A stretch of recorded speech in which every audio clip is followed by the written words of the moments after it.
Hey friends, if you wish to quickly create QR codes with Bing, then please watch this video. I will guide you through the process. So here's what you have to do.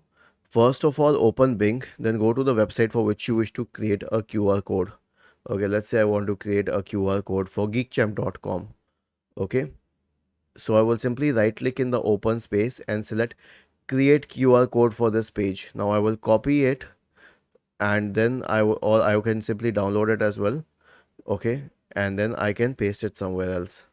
And this is what the QR code would look like. If someone scans it, they will be able to reach that website.